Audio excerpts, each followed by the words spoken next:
Hello दोस्तों, welcome to my channel study material. दोस्तों, आज का टॉपिक है सामान्य ज्ञान प्रश्नोत्तरी।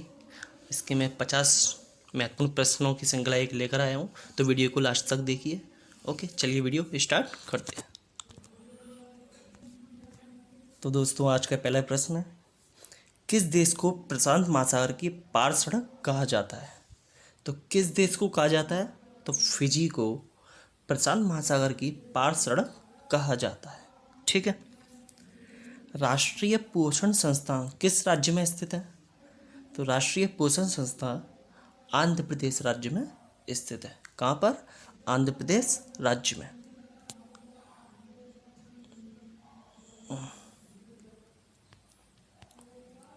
ओके। मीना माता महामारी किसके कारण हुई थी?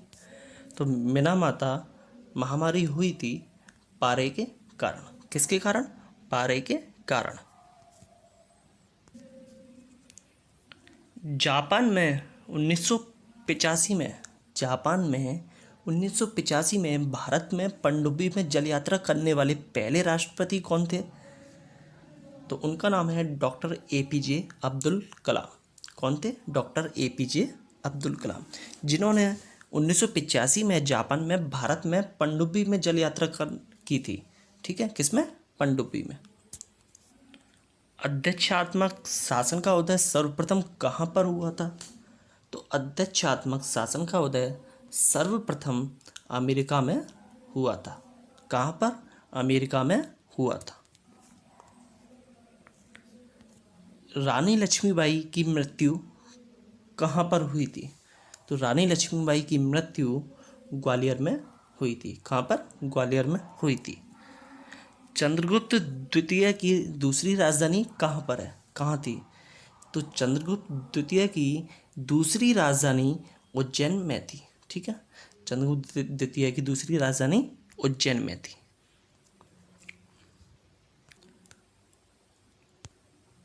पूर्ण रूप से भारतीय देश का पहला बैंक कौन सा था? तो पूर्ण रूप से भारतीय देश का पहला बैंक पंजाब नेशनल बैंक था। कौन सा bank? Punjab national bank. Bharatiya Jeevan बीमा निगम की स्थापना कब की गई थी?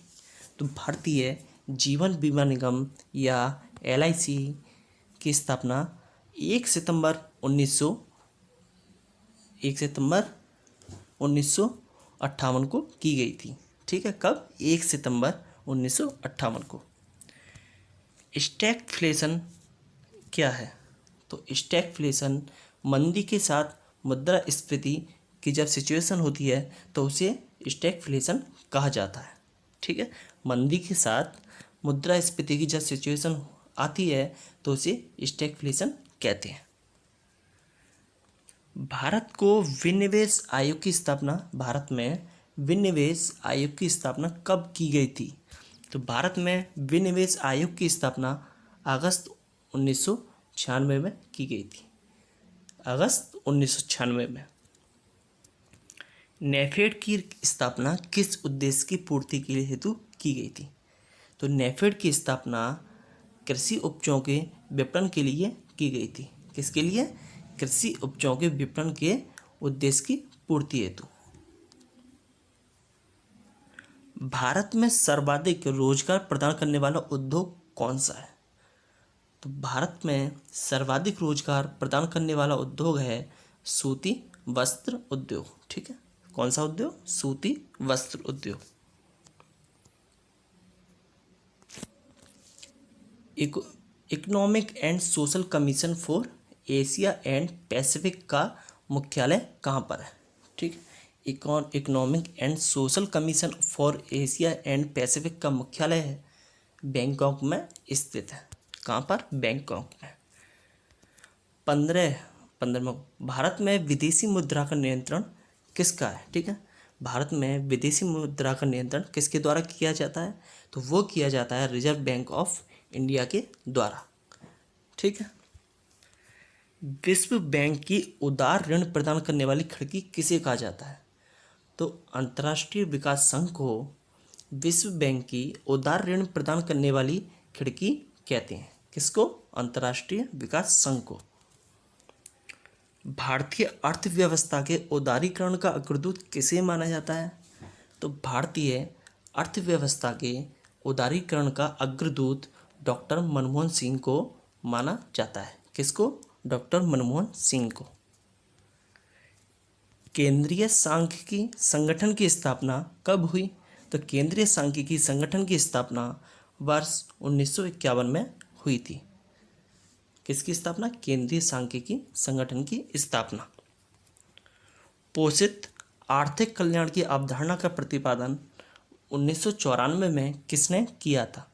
तो पोषित आर्थिक कल्याण की अवधारणा का प्रतिपादन टी जैक्सन तथा एन मार्क्स ने वर्ष 1994 में किया था।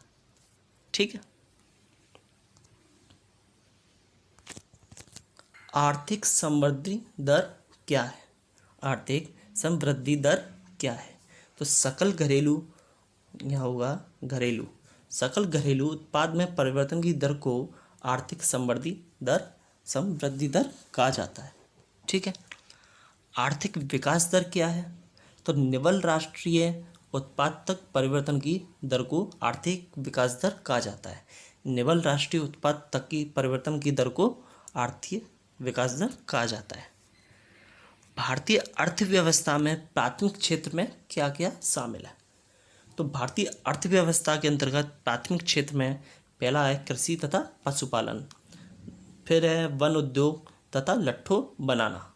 ठीक है। फिर मछली पालन, खनन और उत्खनन, ये भारतीय अर्थव्यवस्था के प्राथमिक क्षेत्र में शामिल है। भारतीय अर्थव्यवस्था के द्वितीय क्षेत्र में कौन क्या क्या शामिल है? तो द्वितीय क्षेत्र के अंतर्गत शामिल हैं परिवहन, संचार, व्यापार, होटल तथा जलपान गृह, बैंक तथा बीमा, स्थावर संपदा, आवास गृहों का स्वामित्व तथा व्यावसायिक सेवाएं एवं अन्य सेवाएं, ये भारतीय अर्थव्यवस्था के द्वितीय क्षेत्र में शामिल है। ठीक है। ये सब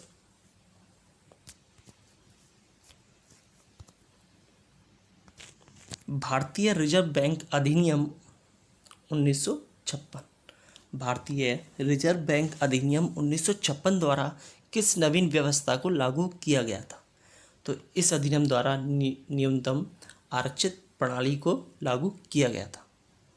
ठीक है। भारतीय रिजर्व बैंक अधिनियम 1956 द्वारा न्यूनतम आरक्षित प्रणाली को लागू किया गया। राष्ट्रीय महिला कोष की स्थापना किस योजना में की गई थी? तो राष्ट्रीय महिला कोष की स्थापना 8वीं योजना में की गई थी। कौन सी में? 8वीं योजना में।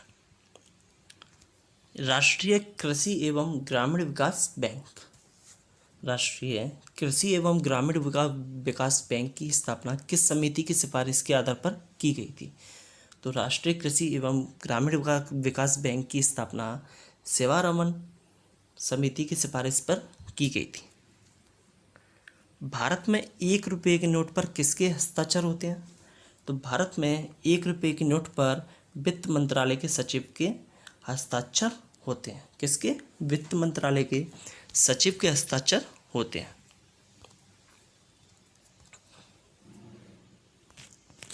न्यूयॉर्क स्टॉक एक्सचेंज में सूचीबद्ध होने वाली भारतीय कंपनी है, तो उसका नाम है ICICI bank. Unit trust of India का मुख्य उद्देश्य क्या है? यूनिट ट्रस्ट ऑफ इंडिया का मुख्य उद्देश्य छोटी छोटी बचतों को प्रोत्साहन देना है। क्या है? छोटी छोटी बचतों को, सेविंग्स को प्रोत्साहन देना है। अंतर्राष्ट्रीय मुद्रा कोष किस सम्मेलन की देन है? तो अंतर्राष्ट्रीय मुद्रा कोष वेटन वुड सम्मेलन की देन है। किसकी? वेटन वुड सम्मेलन की। शून्य आधारित बजट से क्या तात्पर्य है? तो इसका तात्पर्य बिल्कुल नए सिरे से बजट तैयार करना। बिल्कुल नए सिरे से बजट तैयार जब किया जाता है तो उसे शून्य आधारित बजट कहा जाता है। बोल्ट संबंधित है। बोल्ट मुंबई स्टॉक एक्सचेंज से संबंधित है। शून्य आधारित बजट से क्या तात्पर्य है? अभी बताया था मैंने आपको, बिल्कुल नए सिरे से बजट तैयार जब किया जाता है तो उसको शून्य आधारित बजट कहा जाता है। ये प्रश्न दोबारा आ गया। बोल्ट किससे संबंधित है? बोल्ट मुंबई स्टॉक एक्सचेंज से संबंधित है। मुद्रा अवमूल्यन का आयात निर्यात पर मुद्रा अवमूल्यन का आयात निर्यात पर क्या प्रभाव पड़ता है? तो इसमें आयात महंगा और निर्यात सस्ता हो जाता है। जब मुद्रा अवमूल्यन की स्थिति होती है तब आयात महंगा हो जाता है और निर्यात सस्ता हो जाता है। स्वतंत्र भारत का प्रथम आम बजट स्वतंत्र भारत का प्रथम आम बजट का प्रस्तुत करने वाले वित्त मंत्री कौन थे? तो वो थे आर के षणमुगम सेठी। ठीक है, आर के षणमुगम सेठी। उदार मुद्रा क्या होता है? वह मुद्रा जिसकी अंतर्राष्ट्रीय बाजार में मांग की तुलना में पूर्ति अधिक होती है। वह मुद्रा जिसकी अंतर्राष्ट्रीय बाजार में मांग की तुलना में पूर्ति अधिक होती है तो उसे उदार मुद्रा कहा जाता है। भारत में बेरोजगारी का मुख्य स्वरूप क्या है? तो भारत में बेरोजगारी का मुख्य स्वरूप है संरचनात्मक बेरोजगारी। कौन सी? संरचनात्मक बेरोजगारी। प्रथम भारतीय महिला जो कांग्रेस की अध्यक्ष बनी, तो सरोजिनी नायडू वह प्रथम भारतीय महिला हैं जो कांग्रेस की अध्यक्ष बनी। सिफंगो विद्रोह कब हुआ? तो सिफंगो विद्रोह 1830 में हुआ था रनुआ गोगोई की अध्यक्षता में, और ये असम में हुआ था। कब हुआ? 1830 में रनुआ गोगोई की अध्यक्षता में हुआ और ये असम में हुआ था। बादशाह खान के नाम से किसे जाना जाता है? तो बादशाह खान के नाम से खान अब्दुल गफ्फार खान को बादशाह खान भी कहा जाता है। ठीक है, इन्हें फ्रंटियर गांधी और सीमांत गांधी भी कहा जाता है। प्रिंस ऑफ वेल्स का भारत दौरा था, तो प्रिंस ऑफ वेल्स भारत दौरे पर कब आए थे? तो वो आए थे 17 नवंबर 1829 में। कब? 17 नवंबर 1829 में। गोरखपुर से क्रांतिकारियों का नेतृत्व किसने किया? तो गोरखपुर से क्रांतिकारियों का नेतृत्व गजाधर सिंह ने किया था। किसने? गजाधर सिंह ने। भारत में पहली सफल सूती कपड़ा मिल कहाँ पर लगी थी? तो भारत में पहली सफल सूती कपड़ा मिल बम्बई में लगी थी। कब लगी थी? 1864 में। कावासटी डागर। ठीक है, 1864 में लगी थी। किसने लगाई थी? कावासजी डागर ने। ठीक है। स्पिनिंग जेनी क्या थी? स्पिनिंग जेनी क्या थी? 1764 में जेम्स हरग्रीव्स द्वारा बनाई गई सूत काटने की एक मशीन थी। क्या थी? 1764 में जेम्स हरग्रीव्स द्वारा बनाई गई सूत काटने की मशीन को स्पिनिंग जेनी कहा जाता था। ठीक है।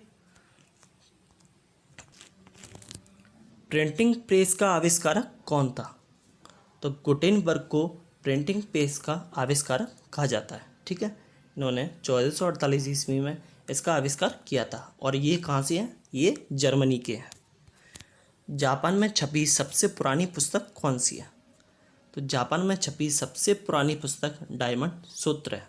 ठीक है, डायमंड सूत्र। तो ये कब छपी थी? 888 ईस्वी में। कब? 888 ईस्वी में। भारत का पहला समाचार पत्र कौन सा था? भारत का पहला समाचार पत्र था बंगाल गजट। ठीक है, और यह 1780 ईस्वी में प्रकाशित हुआ। और ये किसने, संपादक कौन था इसका? James Augustan Hickey. ठीक है, कौन? James Augustan Hickey. दुनिया की सबसे पहली भूमिगत ट्रेन कहाँ चली?